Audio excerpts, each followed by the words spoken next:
Joining me now, Democratic Congresswoman from California, Karen Bass, a member of the House Foreign Affairs Committee. Welcome back to the program, ma'am. Nice to see you. Thanks for having me on. So you released this statement on Wednesday. Here's the quote. I cannot imagine sending our troops back to Iraq. We should not answer previous blunders with additional missteps. Our nation has sacrificed too much already in Iraq, and it's time for Iraq's leaders to step up and diffuse the sectarian differences that are tearing that country apart.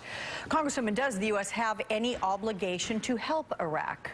Well, yes, I certainly think that we do. But on the other hand, you know, the Iraqis, and in particular al-Maliki, they have to come to terms and be inclusive of Sunnis. You know, part of this is his own making, and I think that that's really a tragedy. It's how he has chosen to govern. He has fueled this sectarian violence. Okay, let's listen to what the president said. He was speaking with my colleague, Morning Joe's Mika Brzezinski, and here's part of that interview. You said that the war was ended in Iraq. You said al-Qaeda was decimated. You said it was stable. It was. But just because something's stable 2 years ago or 4 years ago doesn't mean that it's stable right now. And what we have is a situation in which, in part because of growing mistrust between Sunni and Shia. So the comparison from that was then, this is now. How much responsibility does the president bear to today's situation where Iraq is becoming increasingly less stable?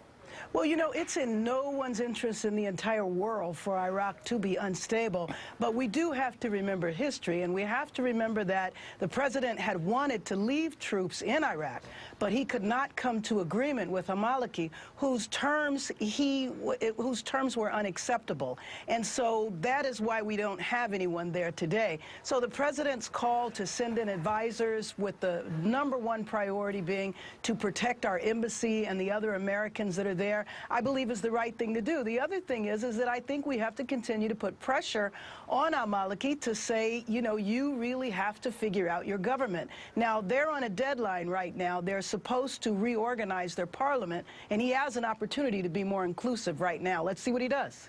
What about your constituents, ma'am? What are they telling you about the situation in Iraq? What are they asking you to do about it? Well, and let me just tell you, I hear from them all the time, and I'm planning a big town hall meeting next Saturday, or next Sunday rather, and without a doubt, they are saying they do not want to see us back involved in Iraq.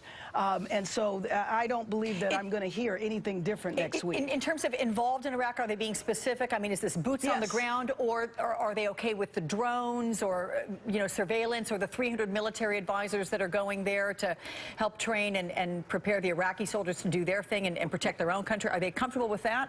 Right. Well, in general, my constituents do not want to see boots on the ground. And then I think when it comes to whether there's drones, surveillance, etc., that's where you're going to find differences amongst the constituents. Some constituents are very concerned about Iran and the potential for Iran to be even stronger than it is already, and understanding the influence that Iran has with Maliki. And so there's a lot of concerns there as well.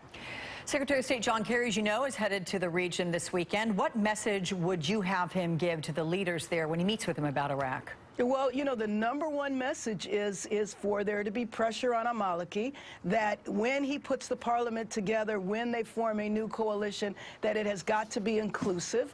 And I believe that that's the #1 message that needs to be delivered. I know that he's also going to visit Jordan, and I think that the U.S. needs to continue to be very supportive to Jordan, because, as you know, Jordan has had to take in millions of refugees, and it's really creating problems within their country.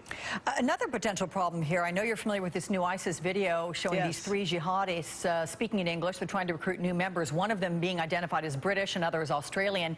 If these individuals have Western passports, how concerned are you about them traveling here to the U.S. to commit acts of terror? Well, I'm very concerned that that is a possibility. And so that's all the more reason why we need to have a solution in Iraq that is primarily a diplomatic solution, with all of the region's players coming together to say this violence has got to stop. So it is a concern for us. I think it's a concern for the entire world, which is why it's easy on the one hand to say that's Iraq, we were there, we need to forget it and walk away, but we really can't. And I think that this video is a perfect example of of why we need to continue to be involved. It's a question as to how we are involved, and I think it's primarily needs to be diplomatic and not militarily.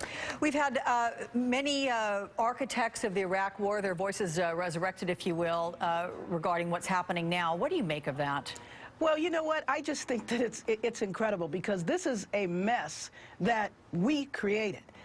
And so that was the part of my statement, you know, why we got into Iraq to begin with. That is why we do bear some responsibility. And I think to have people like Cheney come back and talk about and be critical of the president, they really need to go someplace, and they don't need to be involved right now. All right. From California, Democratic Congresswoman Karen Bass, nice to see you.